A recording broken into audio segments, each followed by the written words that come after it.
वैशाख पौर्णिमेनिमित्त त्रिरत्ना बौद्ध महासंघ काळेवाडी देवरोड थेरगाव केंद्राच्या वतीने धम्मचारी अमृतसिद्धी यांचं जाहीर प्रवचन ठेवण्यात आलेलं आहे। या प्रवचनामध्ये मोठ्या प्रमाणामध्ये उपासक उपासिका बंधू भगिनी उपस्थित होते। पाहतात बहुजनिता live channel. Reconstruction of the समाजाची पुनर्रचना करू शकतो, बरोबर आहे। म्हणजे कुंभकर्णाविषयी माहिती आहे तुम्हाला, तो 6 महिने झोप घ्यायचा म्हणे, नाही का? आपलं तसं काम आहे का बौद्धांचं?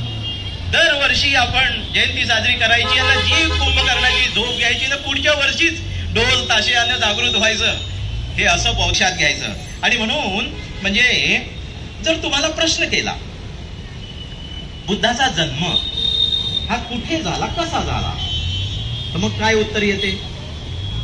बुद्धाचा जन्म महामाया आणि शुद्धोधन या दोघांच्या म्हणजे वतीने महामायाच्या उदरामधून बुद्धाचा जन्म झाला का?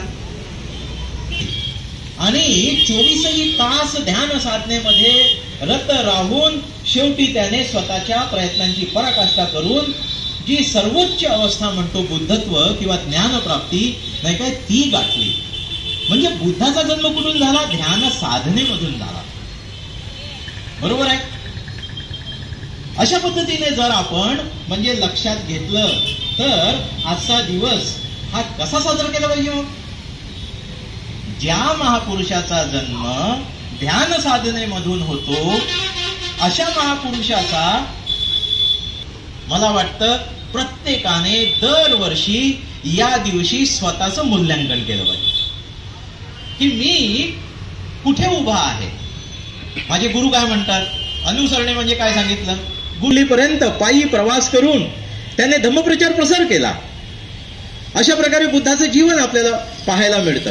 मग मी सुद्धा ध्यान करेन, मी सुद्धा शीलाचं आचरण करेल, या प्रकारे त्या दृष्टिकोनातून शीलाचं आचरण करण्याच्या दृष्टिकोनातून परिणामकारक शरणगमनाच्या दिशेने बुद्ध धम्म संघाला प्रतिज्ञाबद्ध होण्याच्या दृष्टिकोनातून मी किती पुढे गेलेलो आहे, मी किती म्हणजे कुठे उभा आहे, मी कुठे स्टँड करतो, मला अजून केलं पाहिजे। आपली प्रेरणा, आपला उत्साह हा आपण तपासलो पाहिजे, नाही काय? जर धम्ममित्र असू तर धम्ममित्राने पण स्वतःचं मूल्यांकन केलं पाहिजे। जर धम्मचारी असू म्हणजे क्रांतिकारी दिवस संपूर्ण जगामध्ये जाती व्यवस्था, विषमता, माणसाचं शोषण, ह्या सगळ्या गोष्टी म्हणजे हजारोंच्या संख्येने भिक्षू आणि उपासकांमधून लोकसंख्या होती बुद्धासोबत या प्रवाहामध्ये दाखल झालेले आणि अरहंत पदाची मानसिक अवस्था प्राप्त झालेले। म्हणून म्हणजे आपण हे लक्षात घ्यायला पाहिजे की हे अशक्य कोटीतली गोष्ट नाही आहे, हे करता येण्यासारखं आहे। मात्र त्यासाठी आपल्याला प्रयत्नांची पराकाष्ठा करावी लागते। आणि म्हणून बाबासाहेबांनी अतिशय सुंदर बाब नमूद केली बुद्ध आणि त्यांचा धम्म ह्या ग्रंथामध्ये। हे बघा, आपली प्रवृत्ती, आपला मानसिक कल हा कसा असला पाहिजे? धम्म मार्गावर चालण्यासाठी, अत्तदीप भव सारखं स्वयं प्रकाशित होण्यासाठी आपली मानसिक अवस्था, मानसिक कल कसा असला पाहिजे? आपण सहाय्यक असात, धम्ममित्र असात, धम्मचारी असात, नाही काय? तिथे बुद्ध आणि त्यांचा धम्म ह्या ग्रंथामध्ये 6 वर्ष कठोर तपश्चर्या झाल्यानंतर बुद्ध आंघोळीला उतरतात निरंजना नदीवर आणि एक असा प्रयत्न त्यांनी केलेला असतो। आणि तुम्हाला चित्र माहिती आहे, पोटाला हात लावला तर पाठीचा कणा लागायचा आणि पाठीला हात लावला तर समोरचा पोटाचा स्पर्श व्हायचा, इतकी म्हणजे अवस्था त्यांची झालेली होती। आणि अशा अवस्थेमध्ये ते बेशुद्ध होऊन पडतात। गावातल्या महिला एकतारी वाजवत पाणी भरायला निघालेले असतात आणि त्या एकतारीच्या म्हणजे वाजण्यामधून, त्या गाण्यामधून जी ट्यून वाजत सापडतो, त्याला जाणीव होते की माझा मार्ग चुकला, मी कठोर तपश्चर्येचा मार्ग स्वीकारला, आता माझा मृत्यू समोर आहे, बुद्धत्व राहिलं दूर, ही त्याला जाणीव होते। आणि तो एक पाऊल मागे येतो। आणि जाणीव कशी होते? जो एकतारीचा तार आहे तो खूप जास्त आपण टाईट केला तर तुटून जाईल आणि लूज असला, ढिला असला तर त्याच्यामधून सूर निघणार नाही। म्हणून तो संतुलित असला पाहिजे, तो बॅलेन्स असला पाहिजे. या प्रकारे म्हणजे त्याला जाणीव होते मध्यम मार्गाची. आणि मग तिथून तो निरंजना नदीच्या पलीकडच्या काठावर जातो, परत नवी जागा म्हणजे शोधत असतो. आणि तिथे मग त्याला अतिशय स्वच्छ जागा एका वृक्षाखाली मिळते. तिथे सुजाता येते, खीर देते आणि मग खीर प्राशन करून तो परत म्हणजे उर्वेलाला, आताची जी बोधगया म्हणतात त्या बोधगयेला येण्यापूर्वी खीर प्राशन केल्यानंतर ते पात्र जे आहे ते नदीमध्ये फेकतो. आता ग्रंथामध्ये काय लिहिलेलं आहे, ते पात्र नदीच्या उलट दिशेने जातं. आपली चर्चा याच्या पलीकडे जातच नाही. आपल्याला वाटते हे असं कसं होऊ शकते, हे विज्ञानाशी सुसंगत नाही, पात्र उलट कसं जाणार. आपण इथंच थांबतो आणि मग आपण निष्कर्ष काढतो की जरूर कुणीतरी भेसळ केलेली आहे, काहीतरी चुकीचं लिहून टाकलेलं आहे, नाही काय. अशा पद्धतीने आपण म्हणजे विचार करतो. पण बाबासाहेबांची मांडणी अतिशय चांगल्या पद्धतीने वाचली तर काय लक्षात येते, बौद्ध धम्माचा एक अतिशय गंभीर आणि सखोल ज्ञान प्राप्तीकडे घेऊन जाणारा मार्ग आहे. त्याला म्हणतात प्रतिकांचा मार्ग. काय म्हणतात त्याला, प्रतिकांचा मार्ग. सिम्बॉलिझम, सिम्बॉल जे असतात नाही काय, हे अशोक चक्र आहे, बरोबर आहे, ते सिम्बॉलचा भाग आहे. अशोक चक्रामध्ये 24 आरे आहेत. 12 आरे जे आहेत ते नकारात्मक निदान आहेत आणि 12 आरे जे आहेत ते सकारात्मक निदान आहे, नाही काय. ज्याला हे माहिती आहे, अशोक चक्र पाहिल्याबरोबर त्याला निदानाची आठवण होणार, बौद्ध शिकवणुकीची आठवण होणार, त्याच्यामध्ये शिकवण लपलेली आहे. अशा प्रकारे बौद्ध धम्माचा एक म्हणजे सखोल ज्ञान प्राप्तीकडे घेऊन जाणारा प्रतिकांचा मार्ग असं एक शास्त्र आहे. त्याप्रमाणे बाबासाहेब मांडतात. हे बाबासाहेबांनी लिहिलेलं आहे. तुम्ही परत गेल्यानंतर आवर्जून बुद्ध आणि त्यांचा धम्म वाचा आणि तुम्हाला लक्षात नाही आलं, निदर्शनात नाही आलं तर परत माझ्याशी बोलू शकता तुम्ही. बाबासाहेबांनी 2 शब्दप्रयोग वापरलेले आहेत आणि ते म्हणजे होप अँड डिटर्मिनेशन. ते पात्र प्रतीक कशाचं आहे, उलट जाणं. उलट जाण्याचं प्रतीक बाबासाहेब मांडतात तिथे. होप म्हणजे आशेचा किरण. 6 वर्ष तपश्चर्या झाली, सिद्धार्थ थकला नाही, सिद्धार्थ निराश झाला नाही, सिद्धार्थाने माघार घेतली नाही. मला गवसलेलं नाही आहे, पण निश्चितच काहीतरी बुद्धत्व ज्ञानप्राप्ती आहे, मला मिळालेली नाही आहे. आशेचा किरण आधी म्हणजे अजूनही जिवंत आहे आणि त्याच आशेच्या किरणामुळे इव्हन बाबासाहेब काय म्हणतात, या आशेच्या किरणाला बाबासाहेब श्रद्धा सुद्धा म्हणतात. श्रद्धा सुद्धा म्हणतात म्हणजे बुद्धत्वावरची श्रद्धा. मला मिळालं नाही, मला प्राप्त झालेलं नाही, पण जरूर असं काहीतरी आहे, त्या प्रकारची श्रद्धा. शब्दप्रयोग बाबासाहेब वापरतात आणि दुसरा शब्दप्रयोग वापरतात डिटर्मिनेशन. डिटर्मिनेशन म्हणजे दृढ संकल्प. 6 वर्ष बघा बंधू आणि भगिनींनो, 6 वर्षाची तपश्चर्या म्हणजे काही सोपी गोष्ट झाली का? एक भाताचा दाना खाऊन जगणं म्हणजे काही सोपी गोष्ट झाली का? इतक्या पराकोटीचे प्रयत्न करून सुद्धा बुद्धत्व प्राप्त झालेलं नाही आणि तरी सुद्धा सिद्धार्थ निराश होत नाही. परत म्हणजे संकल्प धारण करतो, नवीन जागा शोधतो आणि बोधी वृक्षाच्या खाली उर्वेलाला तो ठाण मांडून बसतो आणि आता इथून मी हलणार नाही, मला बुद्धत्व प्राप्त झाल्याशिवाय मी इथून हलणार नाही, अशा प्रकारचं डिटर्मिनेशन, दृढ संकल्प तो धारण करतो. बंधू आणि भगिनींनो, बाबासाहेबांना हे अपेक्षित आहे.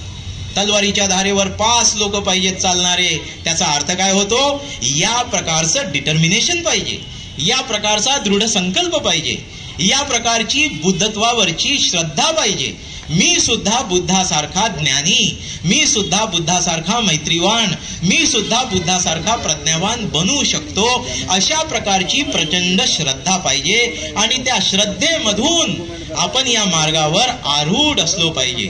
असं जर नसेल तर बुद्ध जयंती साजरी केली असा आपल्या जीवनाला अर्थ प्राप्त होऊ शकत नाही.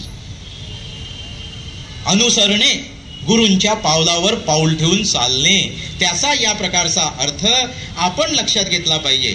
आणि म्हणून माझी सांगण्याची जी पद्धती आहे, विद्यमान जीवन पद्धती आणि धम्म जीवन पद्धती यामध्ये काय अंतर आहे?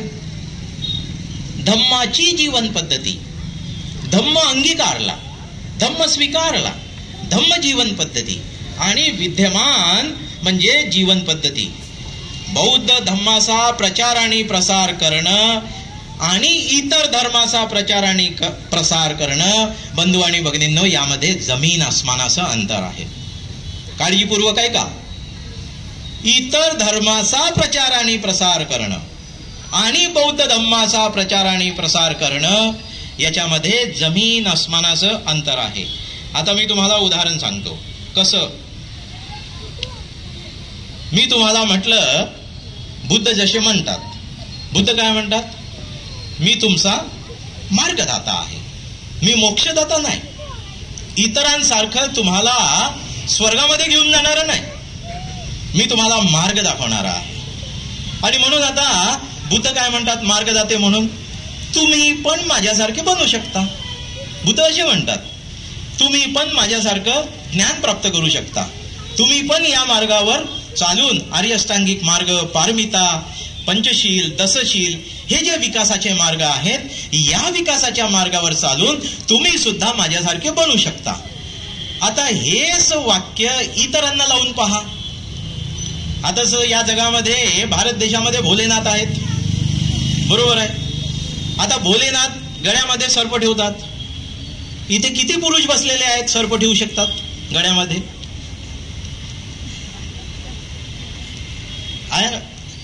तर्क वापरायचा, बुद्धी वापरायची. महात्मा फुल्यांचा सत्यशोधक समाज हा तर्कशुद्धतेवर त्यांनी आधारित तयार केलेला आहे. बुद्धांनी विवेक, तर्क वापरण्यासाठी प्रशिक्षण दिलेलं आहे. तर्क वापरायचा. आता लाल म्हणजे साडी घालून दुर्गा माता त्या सिंहावर बसते. आता किती स्त्रिया आहेत बसतील सिंहावर? तुम्ही माझ्यासारखे बनू शकता. हा बुद्ध बघा, या जगामध्ये बुद्ध एकमेव असा महापुरुष आहे जो तुम्हाला प्रशिक्षण देतो आणि सांगतो की तुम्ही माझ्यासारखे ज्ञानी बनवू शकता, तुम्ही माझ्यासारखे शीलवान बनवू शकता. पण इतर लोकांची ताकद नाही आहे असं म्हणण्याची की तुम्ही माझ्यासारखे बनवू शकता. येतं लक्षात फरक? तर्क जर वापरला तर प्रचार आणि प्रसारामध्ये भक्त बनणं सोपं काम आहे बंधू आणि भगिनींनो. भक्तगण बनणं सोपं काम आहे. पण बुद्धाचा अनुयायी, बाबासाहेबांचा अनुयायी बनणं हे म्हणजे कठीण काम आहे. त्याला प्रयत्नांची पराकाष्ठा मोजावी लागते आणि माघार न घेता, निराश न होता 6 वर्षाची कठोर तपश्चर्या करून सुद्धा सिद्धार्थ ज्या प्रकारे प्रयत्नांची पराकाष्ठा करतो, तसंच बाबासाहेबांच्या जीवनाकडे बघा. बाबासाहेबांचं जीवन काही सोपं नव्हतं. बाबासाहेबांच्या जीवनातल्या लढाया पहा, नाही काय, किती संघर्ष केला बाबासाहेबांनी, नाही काय. हे सगळं जर लक्षात घेतलं तर महत्वाचा कल आपला कसा असला पाहिजे? निराश न होणे, माघार न घेणे आणि धम्म मार्गावर स्वतःच्या विकासाची जबाबदारी घेऊन चालत राहणे. पुढे बाबासाहेब काय म्हणतात? सद्धर्म म्हणजे काय? याच्यामध्ये बाबासाहेब म्हणतात, जरी कोणी साथी नसला तरी मी या मार्गावर चालत राहीन. कसं म्हटलेलं आहे बाबासाहेबांनी? जरी कोणी साथी नसला तरी मी या मार्गावर चालत राहीन. आणि म्हणून मग इथे बाबासाहेबांची शब्द मांडणी जर पाहिली तर ती कशी आहे? मुळात म्हणजे धम्म हा बुद्धाने कशासाठी दिलेला आहे? धम्माचं प्रयोजन काय? धम्माचं प्रयोजन काय? आज बुद्ध जयंती साजरी करतोय आणि अत्तदीप भव, स्वतःला प्रकाशित करायचं आहे. मग धम्माचं प्रयोजन काय आहे? तर बाबासाहेब म्हणतात, धम्माचं पहिलं प्रयोजन आहे मनुष्याला त्याच्या शरीरासोबत मन प्राप्त झालेलं आहे.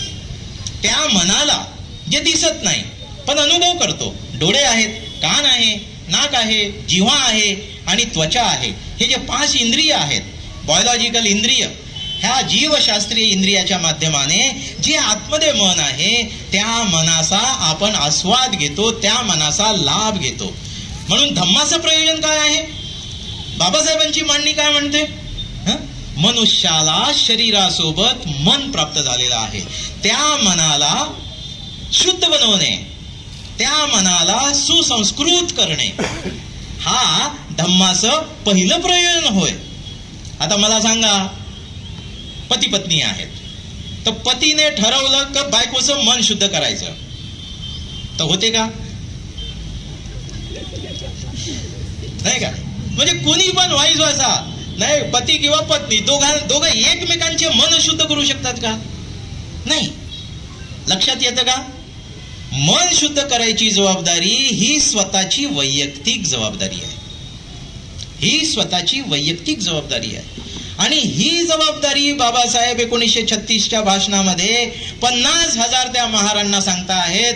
56ला म्हणजे धर्मांतर झालं 20 वर्षा अगोदर सांगता आहेत.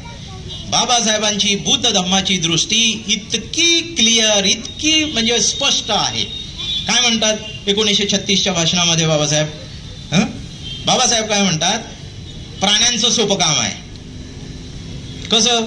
आता आपल्या घरी समजा गाय आहे, गाय पाळली, आपण पोसली गाय, नाही काय, गायीचं नाव ठेवलं सुभद्रा, नाही काय. आता गवत आणलं आणि गाई पुढे टाकलं, नाही काय, तर तिला म्हणतो का आपण जवळ जाऊन पुस करून, हे सुभद्रा बघ, लक्ष दे व्यवस्थित, लांबून गवत आणावं लागते, नाही काय, फेकफाक इकडे तिकडे काही नको करू, नाही काय, व्यवस्थित खा, असं बोलतो का आपण त्या गाईसोबत? बाबासाहेब म्हणतात प्राण्याचं काम सोपं आहे. गवत पुढे आलं, गाय खायला लागते. पुढे बाबासाहेब म्हणतात माणसाचं काम याच्यापेक्षा कठीण आहे. त्याला शरीरासोबत मन प्राप्त झालेला आहे. आणि म्हणून माणसाचा जन्म कशासाठी होतो हा प्रश्न बाबासाहेब विचारतात. माणसाचा जन्म कशा, तुम्ही विचारा स्वतःला, तुमचा जन्म कशासाठी झाला? माणूस म्हणून तुम्ही जे जन्माला आलेला आहात, तुमच्या माणूस म्हणून जन्माला येण्याचा उद्देश काय हे स्वतःला विचारा. बाबासाहेब म्हणतात तिथे. आणि पुढे बाबासाहेब उत्तर देतात, माणसाचा जन्म त्याच्या शरीरात आतमध्ये जे मन आहे त्या मनाच्या विकासाकरिता झालेला आहे, चित्त शुद्धीकरिता झालेला आहे, ट्रान्सफॉर्मेशन ऑफ द माइंड करिता झालेला आहे. माणसाचा जन्म हा त्याच्या मनाच्या विकासाकरिता झालेला आहे. मग आता मनाच्या विकासाची जबाबदारी कोणाची आहे? ती वैयक्तिक जबाबदारी आहे. बरोबर आहे? येतं का लक्षात? तथागतांनी जे अवेअरनेस निर्माण केलं, बाबासाहेबांनी जे अवेअरनेस निर्माण केलं, जी जागृती निर्माण केली, ती ही आहे. प्रत्येक माणसाने, मनुष्याने, स्त्री पुरुषाने स्वतःच्या विकासाची जबाबदारी घेणे, ही पहिली जागृती आपल्या जीवनामध्ये आपण म्हणजे आचरणामध्ये आणली पाहिजे. त्याच्यानंतर बाबासाहेब पुढे म्हणतात धम्माचं दुसरं प्रयोजन आहे ते म्हणजे या धर्तीवर, या पृथ्वीवर धम्म राज्य निर्माण करणे. याला म्हटलेलं आहे इहलोक. इहलोकी धम्म राज्य निर्माण करणे. पण याच्यामध्ये एक प्रॉब्लेम आहे, नाही काय?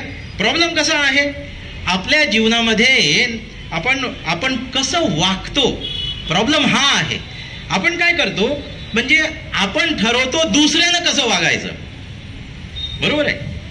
सगळ्यांसोबत हेच घडते, दुसऱ्यानं कसं वागायचं. आपल्या अपेक्षा राहतात, नवरा असेल, बायको असेल, मुलं असतील, नाही काय, त्यांनी कसं वागायचं हे आपण ठरवण्याचा प्रयत्न करतो.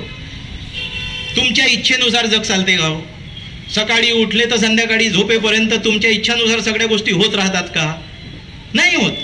पावलोपावली, क्षणोक्षणी आपल्याला अपेक्षाभंग होतो. पण मात्र सवय काय जडलेली आहे? आपण ठरवायचं, अपेक्षा धरायच्या, त्याने असं वागलं पाहिजे, त्यानं तसं वागलं पाहिजे, माझी मुलगी आहे, मोठी झाली, तिला स्वयंपाक आला पाहिजे, नाही काय, तिने चांगलं शिक्षण घेतलं पाहिजे. आपण ठरवतो तिनं डॉक्टर झालं पाहिजे, तिनं इंजिनियर झालं पाहिजे. तिचा विचार काय आहे किंवा त्या मुलाचा विचार काय आहे हे आपण पाहत नाही. आणि इथे दुःख निर्माण होतं. सगळ्या दुःखाचं कारण काय आहे? या प्रकारच्या उलट पद्धतीने जगण्यामुळे. म्हणून आपण जर स्वतःची जबाबदारी घेतली आणि त्यांना त्यांची जबाबदारी घेऊ दिली तर दुःख निर्माण होत नाही. बरोबर आहे? म्हणून हे तत्व म्हणजे आपल्याला लक्षात आलं पाहिजे. आपण या प्रकारे उलट पद्धतीने म्हणजे वागतो आणि त्याच्यामुळे आपण स्वतःचं चित्त जे आहे ते दूषित करतो आणि दुःखी राहतो. आणि म्हणून म्हणजे बाबासाहेबांनी सद्धर्म म्हणजे काय यामध्ये एक अतिशय सुंदर वाक्य सांगितलेलं आहे. काय म्हटलेलं आहे? बाबासाहेब म्हणतात सामान्य माणसाला, तुम्ही आम्ही सामान्य माणसं आहोत, सामान्य माणसाला पूजा प्रार्थना शिकवण्याऐवजी, बघा शब्दप्रयोग कसे आहेत, सामान्य माणसाला पूजा प्रार्थना शिकवण्याऐवजी त्याच्या चित्ताला वळण लावणे, त्याच्या चित्ताला सुसंस्कारित करणे हाच धम्माचा प्रथम आणि अंतिम उद्देश होय. कसं म्हटलेलं आहे? धम्माचा प्रथम आणि अंतिम उद्देश चित्त शुद्ध करणे, मन शुद्ध करणे.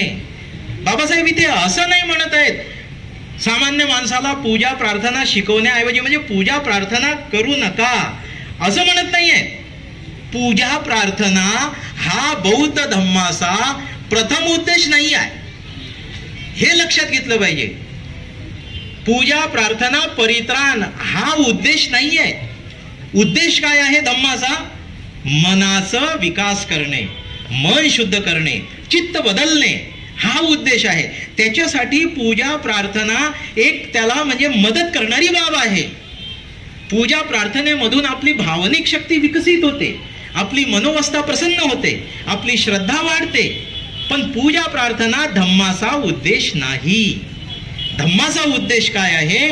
मन बदलणे, मनाचा विकास करणे, चित्त शुद्धी करणे प्रथम आणि अंतिम उद्देश होय. आणि म्हणून म्हणजे 15 ऑक्टोबरला म्हणजे भाषण झालं, 14 ऑक्टोबरला दीक्षा झाली आणि 15 ऑक्टोबरला भाषण झालं. त्या भाषणामध्ये त्या 5 लाख लोकांना उद्देशून बाबासाहेब म्हणतात, आता तुमची जबाबदारी मोठी आहे. कसं म्हटलेलं आहे?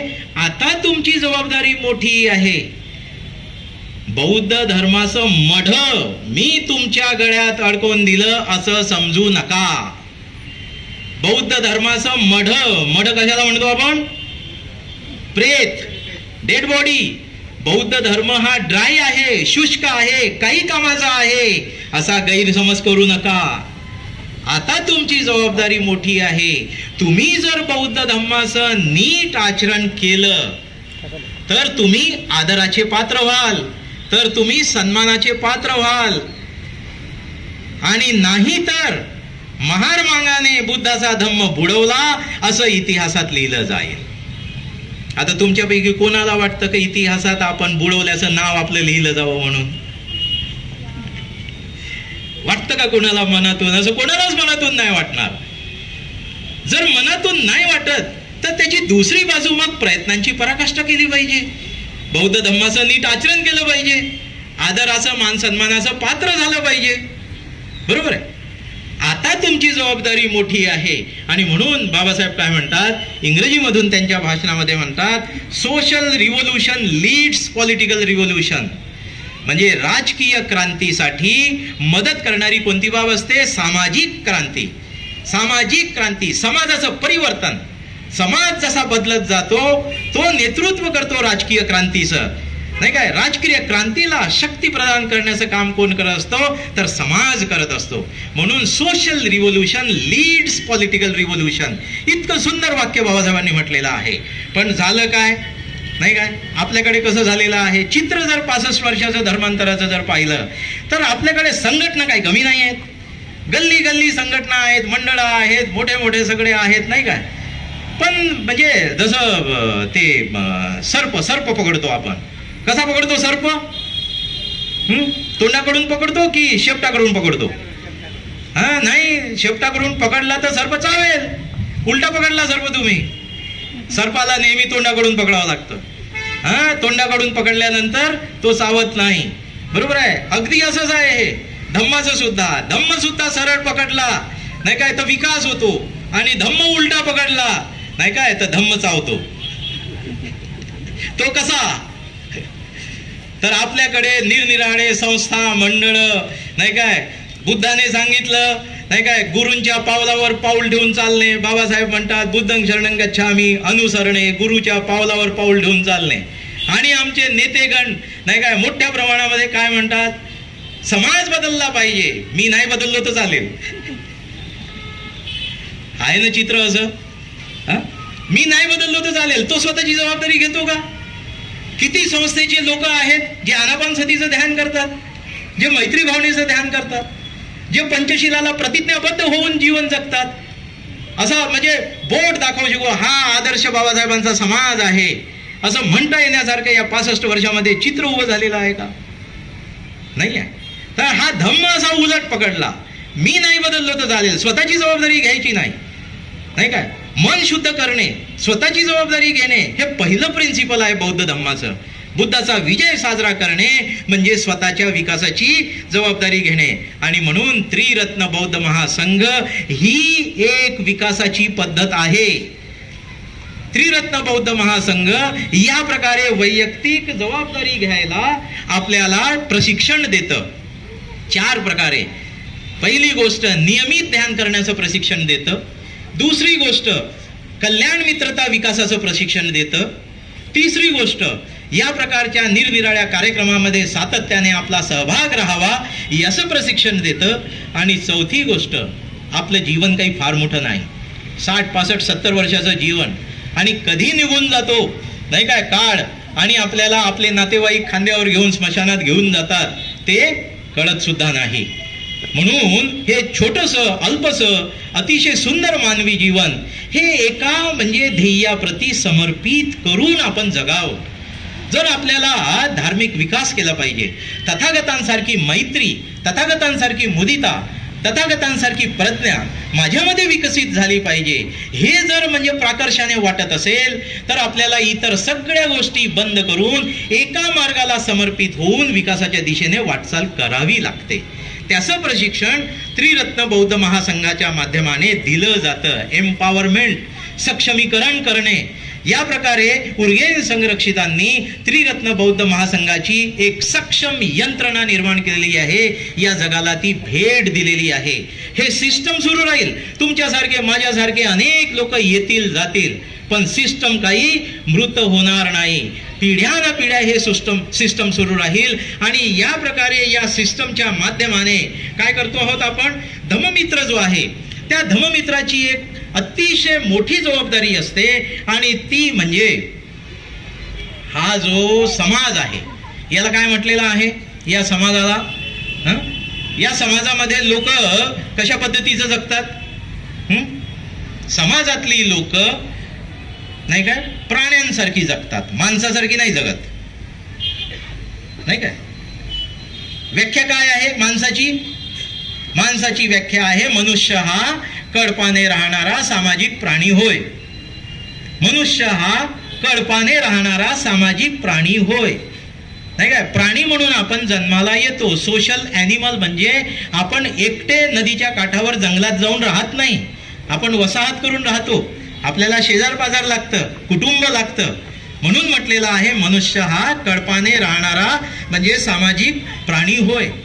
नाही काय मनुष्य बनावं लागतं, शीलाचं आचरण करून मनुष्य बनावं लागतं.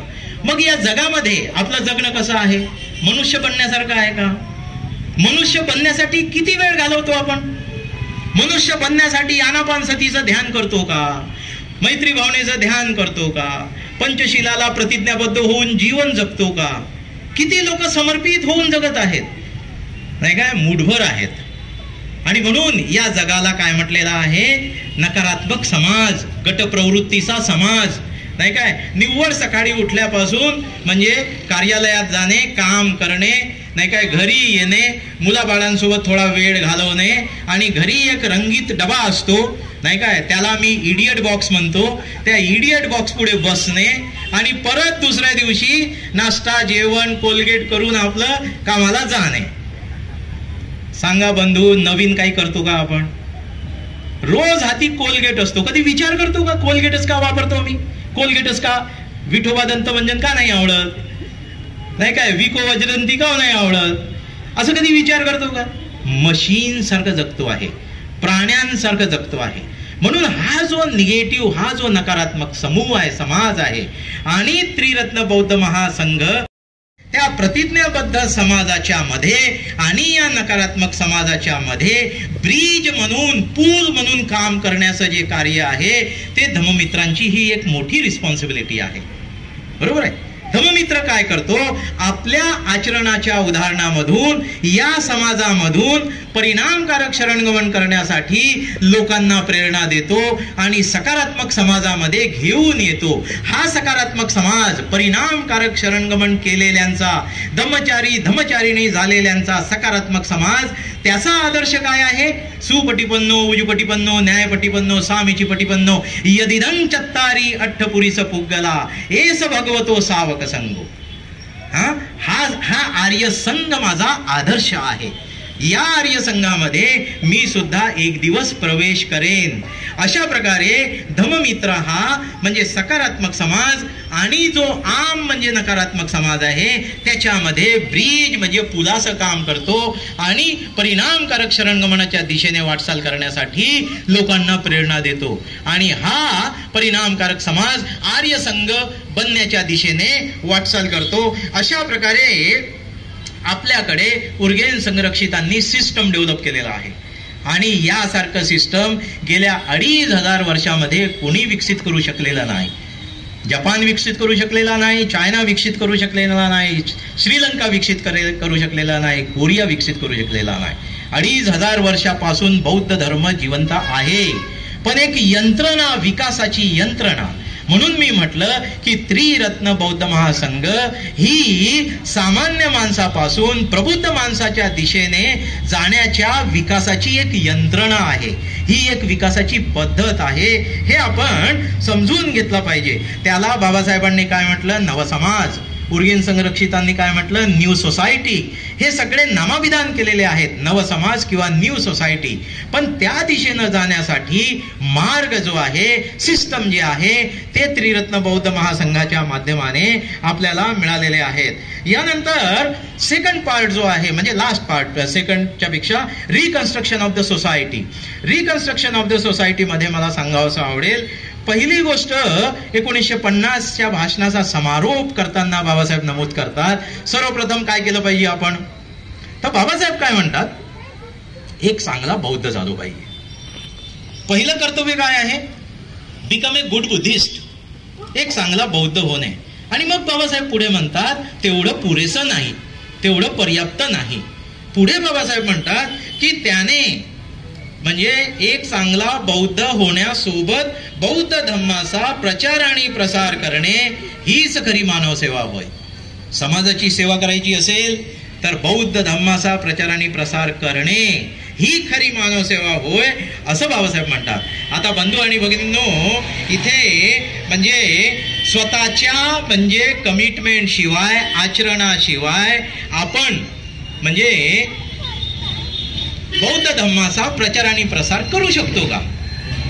प्रभाव पडणार का? तुम्ही जर आचरणशील स्वतः नाही आहेत तर तुम्ही इतरांना प्रभावित करू शकता का? खचितच नाही. म्हणून स्वयं आचरणाशिवाय तुम्ही म्हणजे बौद्ध धम्माचा प्रचार आणि प्रसार करू शकत म्हणजे नाही. पहिली जबाबदारी आहे स्वतः समर्पित बौद्ध बनणे, गंभीरतेने बौद्ध धम्माचं आचरण करणे, पालन करणे. आणि त्याचं प्रशिक्षण त्रिरत्न बौद्ध महासंघ उत्कृष्ट पद्धतीने देतो. तथागत गौतम बुद्ध हे त्या काळातले उत्कृष्ट प्रचारक होते, अतिशय सुंदर प्रचारक होते. छोटंसं एकच उदाहरण सांगतो मी तुम्हाला, वसिष्ठ आणि भारद्वाजाचं. हे दोघेही भांडतात. आपल्याकडे आपली आडनावं आहेत ना, तर त्रिवेदी हे एक आडनाव आहे, द्विवेदी हे एक आडनाव आहे, चतुर्वेदी हे एक आडनाव आहे. बरोबर आहे. ज्याने 4 वेद पठन केले पारंगत झाला चतुर्वेदी, ज्याने 3 वेद पारंगत झाला त्रिवेदी, ज्याने 2 वेद पारंगत झाला तो द्विवेदी. तर हे वसिष्ठ आणि भारद्वाज एक द्विवेदी होता आणि एक त्रिवेदी होता. एकाने 2 वेद पाठ केले होते, दुसऱ्याने 3 वेद पाठ केलेले होते. आणि दोघेही काय कशासाठी भांडत होते? मुक्तीचा मार्ग कोणता? तो म्हणतो मी 3 वेद पाठ केलेले आहेत, मी सांगतो ते खरं. आणि तो म्हणतो जरी 3 वेद तू पाठ केलेस, मी 2 वेद पारंगत झालेलो आहे, मी सांगतो ते खरं. ह्या दोघांचं भांडण लागतं. मग या दोघांना वाटतं की जवळच्या गावामध्ये तथागत गौतम बुद्ध आहेत, म्हणून त्यांना जाऊन भेटलं पाहिजे. त्यांची ख्याती आहे, संपूर्ण जगाचे ते कल्याणदाते आहेत, म्हणून त्यांना जाऊन भेटू आपण, त्यांना विचारू. मग ते दोघेही येतात आणि दोघेही आल्यानंतर तथागतांना भेटतात. तथागत इतके चाणाक्ष आणि इतके ब्रिलियंट नाही काय, ते तथागत काय म्हणतात की हे जे वेदामुळे तुमचं जे भांडण सुरू आहे, तुम्ही 2 वेद पारंगत झालात, तुम्ही 3, आणि वेदामध्ये जे सांगितलेलं आहे त्याच्यामुळे तुमचं भांडण आहे. तुमचं काहीच नाही आहे याच्यामध्ये, आहे का नाही? तुमचं स्वतःचं काही आहे का याच्यामध्ये? नाही. आणि हा वेद कुठून आला? तर हा वेद आला वरून, ब्रह्माकडून. आणि मग तथागत म्हणतात वसिष्ठा, तुझ्या वडिलाने ब्रह्माची भेट झाली होती आणि ब्रह्माने हे वेद पृथ्वीवर पाठवले असं कधी तुला सांगितलं का? तो म्हणतो नाही भगवान, नाही म्हणते. असं आयुष्यात आतापर्यंत नाही घडलं. आता जाऊ दे, तुझ्या आजोबाने सांगितलं का की ब्रह्माची भेट झाली होती आणि त्यांनी वेद पाठवले लिहून? तो म्हणतो नाही म्हणते, आजोबाने कधी नाही सांगितलं. असं जाऊ दे, 7 जन्मामध्ये कोणी असं तुमच्या कुटुंबात झालं का की ज्यांनी म्हटलं की ब्रह्माने वेद लिहिले होते आणि पृथ्वीवर पाठवले? नाही म्हणते. मग तथागत म्हणतात वसिष्ठ आणि भारद्वाज या जगातली सगळ्यात भ्रामक धोकेबाज संकल्पना काही असेल तर ती म्हणजे हा ब्रह्मावरचा विश्वास, ईश्वरावरचा विश्वास, आत्म्यावरचा विश्वास. ही सगळ्यात म्हणजे धोकेबाज संकल्पना आहे. आणि मग एक उदाहरण देतात अतिशय सुंदर बुद्ध. काय म्हणतात? वसिष्ठा भारद्वाज हे लक्षात घे की 15 आंधळे एका रांगेमध्ये उभे आहेत. पहिल्या नंबरचा पण आंधळा आहे, मधला पण आंधळा आहे आणि पाठीमागचा पण आंधळा आहे. आता हे 15 आहेत संख्येने, पण हे पहिल्यापासून तर शेवटपर्यंत सगळे आंधळे आहेत. हे जाणार कोणत्या दिशेनं? पहिला खड्ड्यात पडला तर त्याच्या पाठीमागे 15चे 15 खड्ड्यात पडतील. तथागत म्हणतात वसिष्ठ आणि भारद्वाज ही अशी संकल्पना आहे, ही तुम्हाला विकासाच्या दिशेने घेऊन जाणारी नाही. त्या दोघांचे डोळे उघडतात, दोघे बुद्धाचे चरण पकडतात, बुद्धाला शरण येतात, बुद्धाचे शिष्य होतात. बुद्ध हा त्या काळातला अतिशय उत्कृष्ट म्हणजे प्रचारक होता. आता दुसरी महत्वाची गोष्ट, प्रबुद्ध भारत घडवण्यासाठी, बाबासाहेबांचा चांगला शिष्य होण्यासाठी, अत्तदीप भव स्वयं प्रकाशित होण्याच्या दृष्टिकोनातून अतिशय महत्वाची बाब मी तुम्हाला सांगतो आहे. तथागताला बुद्धत्व प्राप्त झालं. तथागताने बुद्धत्व प्राप्त झाल्यानंतर असं का केलं नाही? माझ्या मनात प्रश्न निर्माण झाला, मग तुम्हाला विचारतो. आता बुद्ध इतकी प्रयत्नांची पराकाष्ठा केली, कठोर तपश्चर्या झाली आणि शेवटी जे पाहिजे ते मिळालं, नाही काय? तर मग बोर्ड तर लावायला पाहिजे होतं ना त्या बोधी वृक्षाखाली, इथे बुद्धत्व मिळते. आपण सगळेजण रांगेमध्ये नाही काय त्यांच्याकडून बुद्धत्व घ्यायला गेलो असतो. का झालं नाही असं? याचा विचार करा, बुद्धीचा विचार, तर्क लावा. का झालं नाही? महत्वाचं काय आहे?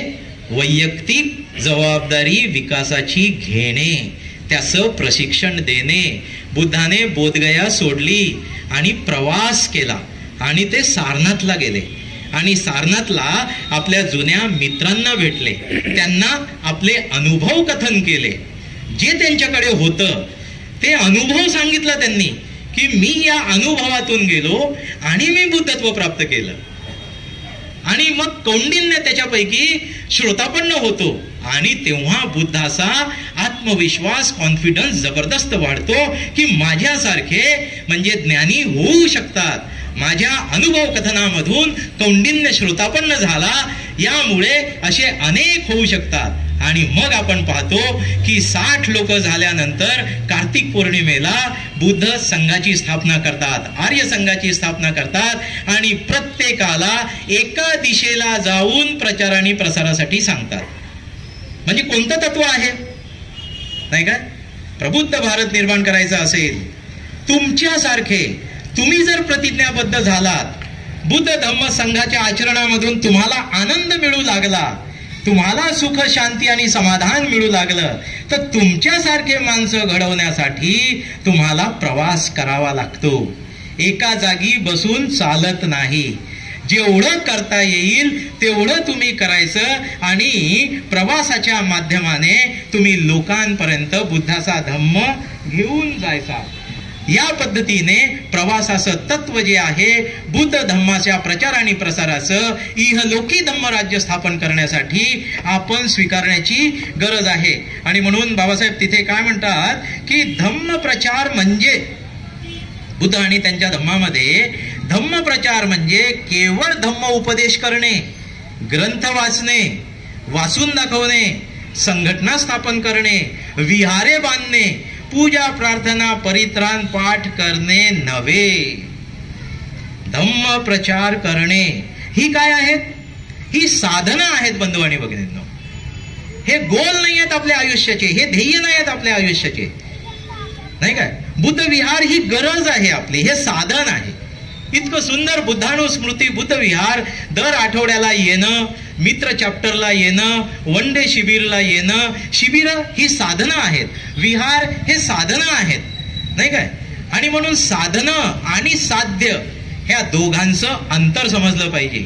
आणि म्हणून बाबासाहेब म्हणतात, हे जर अंतर समजलं नाही तर सहजतेनं आपण कर्मकांडाकडे वळून जातो. एखाद्याला विचारलं, का रे बाबा रोज सकाळी बरोबर 7 वाजता बुद्धानुस्मृती विहारामध्ये जातो, का बरं 7 वाजताच जातो? नाही, वसाहतीतल्या लोकांना समजलं पाहिजे ना, खूप सज्जन माणूस आहे, बरोबर 7 वाजता काटेकोरपणे बुद्ध विहारात जातो.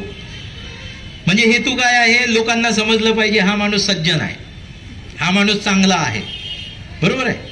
धम्माचं आचरण करण्यासाठी जी प्रेरणा मिळते, मी ध्यान करायसाठी जातो किंवा पूजेमुळे माझी श्रद्धा उचंबडून येते, हा हेतू राहिला बाजूला. लोकांनी चांगलं म्हटलं पाहिजे, हा सज्जन माणूस आहे, हा सभ्य माणूस आहे, अगदी बरोबर सकाळी 7 वाजता पूजेला जातो, बरोबर आहे. हा हेतू जर हरवला तर बंधू आणि भगिनींनो ते कर्मकांड होऊन जातं. ती विकासाची किंवा विकासाची नांदी राहत नाही किंवा विकासाचा मार्ग तो राहत नाही. आणि म्हणून म्हणजे बाबासाहेब काय म्हणतात, धम्माने नुसता उपदेश करून भागणार नाही. सद्धर्म म्हणजे काय या भागामध्ये म्हणतात, धम्माने नुसता उपदेश करून भागणार नाही, तर त्याने माणसाला आपल्या व्यवहारात सदाचरणाची किती आवश्यकता आहे हे त्याच्या मनावर ठसवले पाहिजे. पान नंबर 227 बुद्ध आणि त्यांचा धम्म. माणसाच्या मनावर हे ठसवणे, बिंबविणे, सदाचरणाच्या गरजेशिवाय विकासाच्या मार्गावर चालता येत नाही. विकासाच्या मार्गावर, मनाच्या विकासाच्या मार्गावर चालण्यासाठी सदाचरणाला म्हणजे पंचशिलेला, दशशिलेला प्रतिज्ञाबद्ध म्हणजे होणे हे गरजेचं आहे. आणि म्हणून आपल्याला कशाची आवश्यकता आहे? परत आपण बाबासाहेबांच्या संविधानातील म्हणजे तरतुदीप्रमाणे त्यांनी काय केलं? वर्गीकरण केलं, नाही काय. ओबीसी, एससी, एसटी म्हणजे schedule caste, schedule tribe, other backward classes, नाही काय, असं सगळं वर्गीकरण केलेलं आहे. त्यानुसार म्हणजे शेड्यूल कास्ट हे कोण आहेत? मायनॉरिटी आहेत का मेजॉरिटी आहेत? मायनॉरिटी आहेत, अल्पसंख्याक आहेत. आता या अल्पसंख्याक समाजावर जबाबदारी बाबासाहेबांनी टाकली प्रबुद्ध भारत बनवण्याची. सोपी आहे? अतिशय आव्हानात्मक आहे. आणि म्हणून याच्यासाठी गरज कशाची आहे? याच्यासाठी गरज आहे, नाही काय, ज्याप्रमाणे आर्य संघाची निर्मिती झाली आणि तथागतांनी म्हटलं एका दिशेला एका माणसाने जायचं प्रचार प्रसारासाठी, नाही काय. मग तोच म्हणजे भाग सम्राट अशोकाने आचरणात आणला. सम्राट अशोकाने आपल्या स्वतःच्या मुलाला, मुलीला धम्म प्रचार प्रसारासाठी श्रीलंकेला पाठवलं. अफगाणिस्तानमध्ये धम्माचा प्रचार प्रसार झाला. जी मूर्ती तोडल्या गेली ती किती उंच होती? 300 फूट. 300 फूट कमी झाली. 300 फूट उंचीचा बुद्धाचा दगडाचा म्हणजे हे दगडाचं रूप उभारणं ही काही साधी गोष्ट झाली? म्हणजे अफगाणिस्तानमध्ये भारतातून म्हणजे धम्मप्रचारक गेले. म्यानमारमध्ये जो ब्रह्मदेश म्हटला जातो तिथे भारतातून धम्मप्रचारक गेले. म्हणजे लक्षात येतं का? जाणीवपूर्वक धम्माचं प्रशिक्षण घेतलेले धम्मप्रचारक जोपर्यंत आपण निर्माण करणार नाही आणि जगभर पाठवणार नाही तोपर्यंत प्रबुद्ध भारत निर्माण होईल का? नाही. आणि म्हणून अत्यंत मोठी जबाबदारी आपल्या खांद्यावर आहे. धम्म प्रचारक निर्माण करणे आणि वेगळ्या वेगळ्या दिशेंना जाऊन म्हणजे प्रचार आणि प्रसारासाठी म्हणजे समर्पित होऊन म्हणजे काम करणे. अशा प्रकारे आपण म्हणजे स्वतःला समर्पित करण्याची गरज आहे. त्याच्यामध्ये शेवटचा एक मुद्दा सांगतो आणि एक छोटासा बुद्धाच्या जीवनातला म्हणजे किस्सा सांगतो आणि माझं प्रबोधन संपवतो. तर काळजी घेतली पाहिजे. परत एक धोक्याची सूचना जी आहे ती कधीही आपल्यासोबत म्हणजे जर दक्ष नसलो तर घडू शकते. 1927 ची गोष्ट, 25 डिसेंबर, त्या दिवशी बाबासाहेबांनी मनुस्मृती दहन केलं. जो शामियाना होता, पेंडॉल होता, त्या पेंडॉलच्या गेटवर म्हणजे 6 इंच खोल, 1 बाय 1.5 फुटाचा खड्डा, त्याच्यामध्ये चंदनाच्या काड्या होत्या आणि चंदनाच्या काड्यांवर मनुस्मृती ठेवलेली होती. असं महाराष्ट्र शासनाने प्रकाशित केलेल्या ग्रंथामध्ये नमूद आहे हे सगळं, नाही का. आणि बाबासाहेब काय म्हणतात, मला हिंदूंची आस्था दुखवायची नाही आहे, मला त्यांच्या श्रद्धेला, त्यांच्या आस्थेला धक्का पोचवायचा नाही आहे, पण हा ग्रंथ भारत देशातील बहुजन समाजाच्या विकासाला हानिकारक आहे आणि म्हणून त्याला म्हणजे दहन करायचं आहे, अशा पद्धतीने बाबासाहेब म्हणतात. आणि त्याच्या सभोवताल 4 फुटाचे 4 खंबे आहे आणि त्याला तोरण लावलेलं आहे बंधू. आणि त्या तोरणावर काय लिहिलेलं आहे, पुरोहितशाही जमिनीत गाडून टाका. हे वाक्य काय संबोधित करते, 25 डिसेंबर 1927, पुरोहितशाही जमिनीत गाडून टाका असं म्हणण्याच्या पाठीमागे बाबासाहेब काय म्हणतात की सामान्य माणूस हा कोणावर म्हणजे श्रद्धा ठेवतो, पुरोहितांवर, पंडितांवर. कोणाच्याही घरी वाढदिवस साजरा करायचा असेल, मुलाचा जन्मदिवस साजरा करायचा असेल, नामकरण असेल, अंत्यसंस्कार झालेला असेल, ती पूजा असेल, स्मृती दिवस असेल, लग्नाचा कोणताही विधी संस्कार करण्यासाठी काय करतो आपण, पुरोहित बोलावतो.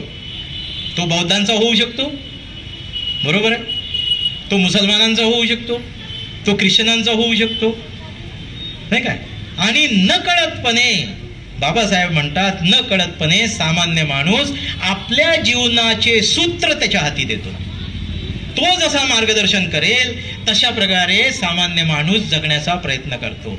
ही अंधभक्ती, नाही काय, ही अंधभक्ती जोपर्यंत तुम्ही हा धागा कापत नाही, तोडत नाही, पुरोहितशाही जमिनीत गाडून टाका, म्हणजे पुरोहितासोबतचे संबंध कापून टाका, तोडून टाका, हे बाबासाहेबांना तिथे सुचवायचं आहे.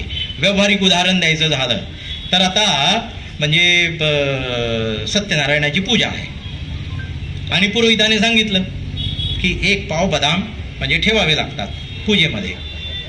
आता क्वालिटी बदाम काय किलो आहे बंधू आणि भगिनींनो, 1000 रुपये 1200 रुपये किलो आहे, बरोबर आहे. आता गावातला गरीब माणूस पाव शेर बदाम म्हणजे 250 रुपयाची त्याच्या खिशाला परवडणारी आहे का, 1 दिवसाची त्याची रोजी आहे. पण तो आर्ग्युमेंट करू शकतो का, हे फार सूक्ष्मपणे लक्षात घ्या.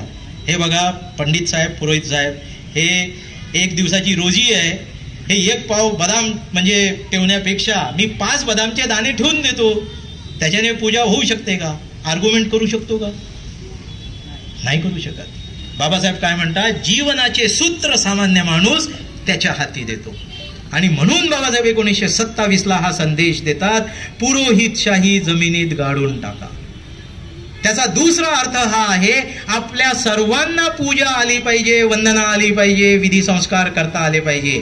आपण पुरोहितावर अवलंबून राहू नये, नाही काय.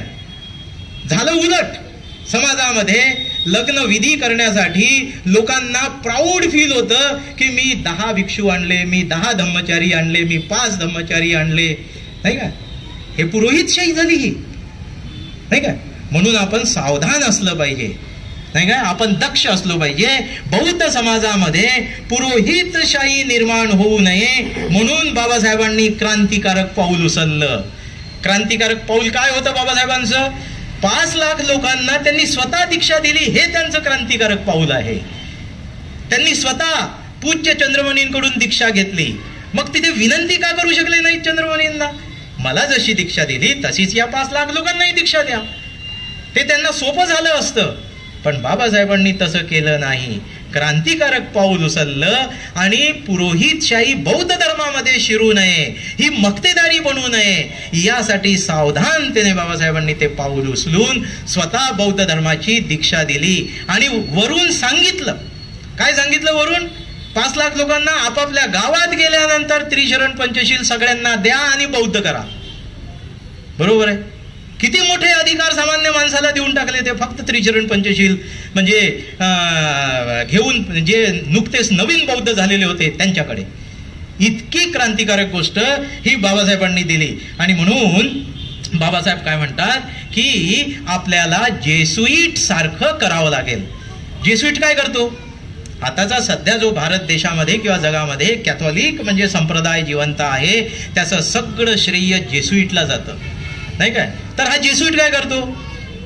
जेसुईट कॅथॉलिक जो म्हणजे आहे तो फक्त चर्चमध्ये पांढरं गाऊन टाकतो आणि पूजा वगैरे चर्चचं काम आटोपलं की तो पांढरा गाऊन काढून आपल्या भिंतीला जी आपण कपडे अडकवायसाठी खुटी लावतो ना त्या खुटीला तो पांढरा गाऊन अडकवून देतो आणि मग तो झोपडपट्टीमध्ये जातो.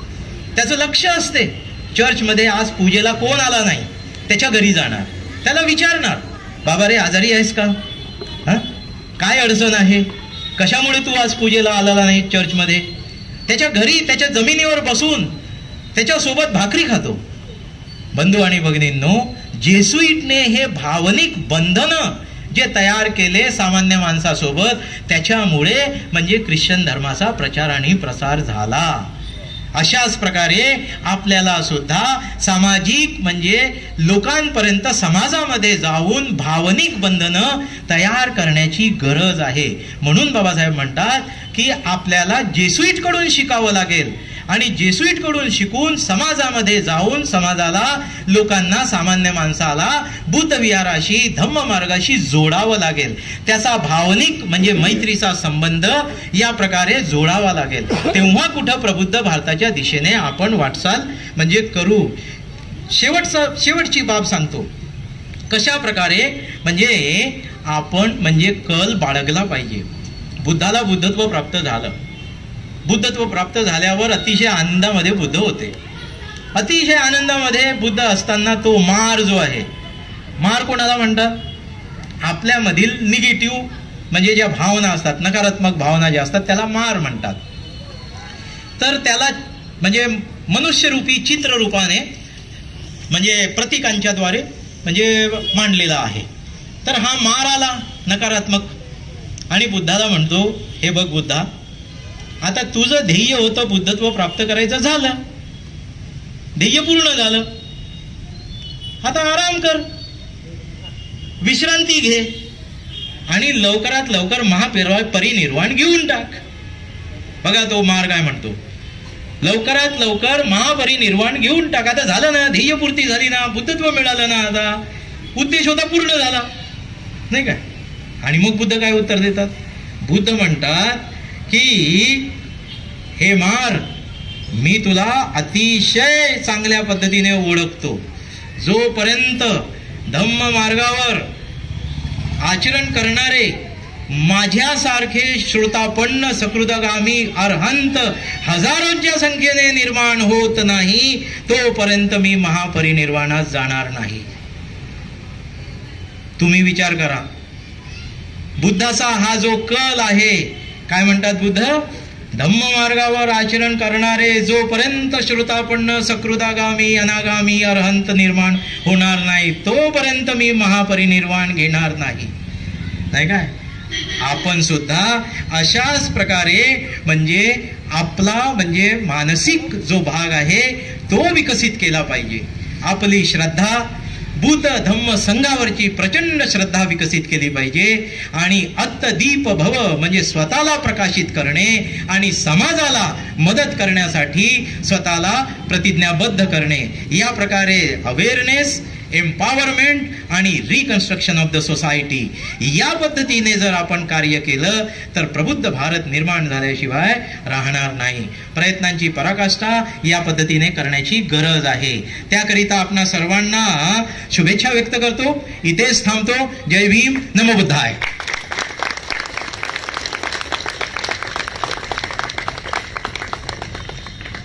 खूप छान पद्धतीने यशस्वी करत आहोत किंवा साजरे करत आहोत अशा प्रकारचं खरं तर त्यांनी या ठिकाणी केलेलं आहे. खूप सुंदर पद्धतीने त्यांनी आजचे हा प्रबोधन आपल्याला केलेलं आहे.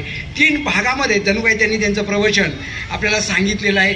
अवेअरनेसच्या दृष्टिकोनातून नकारात्मक बाब देखील त्यांनी सांगितलेले आहे की जणू काही ईश्वर, आत्मा, मरणोत्तर जीवन आणि कर्मकांड याच्याशी आपला काही संबंध असता कामा नये आणि नाहीच. जणू काही ही बुद्धाची शिकवण आहे. जेव्हा भगवान बुद्धांना बुद्धत्व प्राप्त झाल्यानंतर प्रथम त्यांच्या मुखातून निघलेला जो पहिलं वाक्य असेल तर हेच वाक्य आहे की ईश्वर, आत्मा, मरणोत्तर जीवन आणि कर्मकांड याच्याशी माझ्या धम्माचा काहीही संबंध नाहीये. आणि जणू काही अशा प्रकारचा संबंध लावणं म्हणजे खऱ्या अर्थानं एक धोक्याची घंटा जणू काय आहे. बुद्ध धर्माच्या भल्यासाठी जणू काही धोक्याची घंटी आहे. ही एक त्यांनी आपल्याला खूप चांगल्या प्रकारे वेगवेगळ्या उदाहरणाच्या माध्यमातून त्यांनी सांगितलेली आहे. त्याचबरोबर इम्पॉवरमेंट म्हणजे स्वतःचा विकास करणं आणि स्वतःचा जर विकास करताना अनेक बाबी त्यांनी सांगितलेल्या आहेत. भगवान बुद्ध आणि त्याच्या धम्माच्या बऱ्याचशा बाबी त्यांनी सांगितलेल्या आहेत. धम्माचा उद्देश काय, सद्धम्माचा उद्देश काय, ह्या देखील त्यांनी बऱ्याचशा गोष्टी आपल्याला सांगण्याचा प्रयत्न केला आणि खूप चांगल्या पद्धतीने त्यांनी सांगितलेलं आहे. आणि समाजाची पुनर्रचना करायची आहे. आणि जर पुनर्रचना करायची असेल तर निश्चितच पुनर्रचना त्यावेळेस होऊ शकते ज्यावेळेस आपण धम्माचा प्रचार आणि प्रसार करू शकतो. बुद्ध धर्माच्या भल्यासाठी जे काही करायचं असेल तर ते प्रचार आणि प्रसार करायचा आहे. ते सुद्धा प्रचार स्वतः चांगल्या प्रकारे आचरण करून मग आपण तो प्रचार केला पाहिजे. आणि जे बाबासाहेबांनी जेसुईट पंथाचं जे काही उदाहरण दिलेलं होतं की जो काही जेसुईट आहे, जो काही तो पंथ आहे तर लोकांची सेवा करण्यासाठी, आपली स्वतःची सेवा करण्यासाठी नव्हे तर लोकांच्या सेवेसाठी जो काय पंथ करत होता. आणि त्यामुळे खरं तर रोमन कॅथलिक जो काही पंथ होता तो आज देखील खूप मोठा विकसित झालेला आपल्याला पाहायला मिळतो. आणि जणू आपण त्याचाच अंगीकार केला पाहिजे, ही देखील तितकीच मोठी गोष्ट आहे. तर भिक्षुनी किंवा जे काही धर्मचर्य असतील, धर्ममित्र असतील, ज्यांना प्रचारक बनायचं आहे त्यांनी लोकांकडून सेवा न करून घेता लोकांची सेवा केली पाहिजे. आणि ज्यावेळेस आपण हे अशा प्रकारे करू शकतो त्यावेळेस खरं तर खऱ्या अर्थानं बुद्ध धर्माचा प्रचार आणि प्रसार होऊ शकतो. आणि कसा प्रचार करायचा आहे तो प्रत्यक्ष बुद्धाने आपल्यासमोर ठेवलेलं आहे, उदाहरण ठेवलेलं आहे कशा प्रकारचा प्रचार करायचा. 45 वर्ष वेगवेगळ्या प्रकारे त्यांनी प्रचार केलेला आहे. आणि ते जर अनुकरण आपण जर आज जर केलं आणि त्रिरत्न बौद्ध महासंघामध्ये त्याचं जर प्रशिक्षण घेतलं तर मला वाटतं निश्चितपणे आपण भारत बौद्धमय करण्याच्या दिशेने वाटचाल करू. आणि ज्यावेळेस बौद्ध दिशेने वाटचाल करू त्याच वेळेस खरं आपण म्हणूयात की बुद्ध जयंती खऱ्या अर्थाने साजरी झालेली असं होईल. आणि आपण पुनश्च त्यांचे टाळे वाजून आभार व्यक्त करूयात की त्यांनी खूप चांगल्या प्रकारे आजच्या प्रसंगी आपणास मार्गदर्शन केलं. यानंतर प्रत्यक्षात आभार मानण्यासाठी मी या ठिकाणी व्यक्त करतो. आजच्या या कार्यक्रमाचे जे पाहुणे होत प्रवचनकार आदरणीय धर्मचारी अमृतसिद्धी अतिशय सुंदरपणे जवळजवळ 75 मिनिटाच्या या कालावधीमध्ये सुंदर असं प्रबोधन असं आपण म्हणूया ते आपल्या सर्वांच्या समोर दिलेलं आहे. त्यांनी सुरुवातीला आपल्या प्रास्ताविकामध्येच जवळजवळ 2566 वर्षापूर्वीचा जो इतिहास आहे त्या इतिहासाचे पानच जणू काय उलटलेले आहे असं लक्षात येते. सुरुवातीच्या प्रास्ताविकामध्ये त्यांनी म्हणलेलं की भगवान बुद्ध आणि बाबासाहेबांचं दैवीकरण होता कामा नये हा सावधानीचा इशारा त्यांनी आपल्याला या प्रवचनाच्या माध्यमातून दिलेला आहे. तो सावधानीचा इशारा देताना त्यांनी अवेअरनेस म्हणजे काय तर जागृती, ते जागृती कशी असली पाहिजे याबद्दलचं स्पष्टीकरण अतिशय सुंदरपणे त्याची मांडणी केलेली आहे. त्याचबरोबर तथागत म्हणजे काय तर त्याबद्दल सुद्धा अतिशय सुंदरपणे अशी मांडणी सुद्धा केलेली आहे. त्याबद्दल आपल्या सर्वांना त्याचा लाभ झालेला आहे. या काळेवाडी केंद्रातर्फे मी आदरणीय धर्मचारी अमृतसिद्धी यांचं 3 टाळ्यांच्या गजरामध्ये आपण त्यांचा आभार मानूया. त्याचबरोबर या कार्यक्रमाचं सूत्रसंचालन आणि प्रास्ताविक ज्यांनी केलेलं आहे ते आदरणीय धर्मचारी यशोभद्र अतिशय सुंदरपणे त्यांनी या कार्यक्रमाचं सूत्रसंचालन केलं. त्यांचं सुद्धा आपण 3 टाळ्यांच्या गजरामध्ये आभार मानूया. त्यानंतर आपल्याला सगळ्यांना अमृतसिद्धी यांचा परिचय नव्हता आणि आदरणीय धर्मचारी सिद्धीसागर यांनी अतिशय सुंदरपणे त्यांचा जो काही परिचय आहे त्यांनी सांगितलं होतं. त्यांचं जे काय लेखन आहे, त्यांचं जे काय वाचन आहे, त्यांचा जो काही अभ्यास आहे तो सांगितलेला आहे आणि खरंच त्याचा प्रत्यय आपल्याला आलेला आहे. तेव्हा आदरणीय धर्मचारी सिद्धीसागर यांचं सुद्धा आपण 3 टाळ्याच्या गजरामध्ये आभार मानूया. त्यानंतर सुरुवातीच्या कार्यक्रमाला ज्यांनी पाली भाषेचं जे काय नेतृत्व केलेलं आहे, पाली गाथांचं नेतृत्व केलेलं आहे त्या आदरणीय धर्मचारी अमृतधारिणी आणि धर्मचारिणी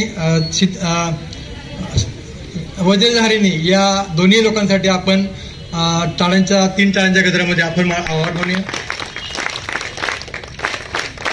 त्यानंतर या कार्यक्रमामध्ये सुमित्रा निंबाळकर ताई त्यांच्यासाठी सुद्धा आपण 3 टाळ्यांच्या गजरामध्ये आभार मानूया. त्यानंतर ही जी पूजास्थान आहे, त्यानंतर ही बैठक व्यवस्था आहे, ज्या टीमने केलेलं आहे ते त्यामुळे आपण मोठ्या संख्येने इथं त्याचा लाभ घेऊ शकलो. त्या टीमचं सुद्धा आपण 3 टाळ्यांच्या गजरामध्ये आभार मानूया. आणि विशेष आभार आजच्या कार्यक्रमाच्या अनुषंगाने धर्मचारी सिद्धीसागर आणि धर्ममित्र सुरेश आपले राजेश सुरवशे या दोघांचं आपण आभार मानणार आहोत. कारण या बुद्धानी स्मृती विहारासाठी आपल्याला 100 खुर्च्या त्यांनी दान स्वरूपामध्ये दिलेल्या आहेत. तर त्यांच्या आईच्या स्मरणार्थ त्यांनी सुरवशे या दोघांसाठी 3 टाळ्यांच्या गजरामध्ये मात्र जोरांच्या गजरामध्ये आपण त्यांचं स्वागत आभार मानूया. आणि आपण सर्वजण या कार्यक्रमाला उपस्थित झालेले आहेत आणि आपल्या सगळ्यांनाच त्याचा लाभ झालेला आहे. मोठ्या संख्येने आपण या कार्यक्रमासाठी उपस्थित झालेले आहेत. तेव्हा आपल्या सर्वांचंच आपण 3 टाळ्यांच्या गजरामध्ये आभार मानूया. आणि हा आभार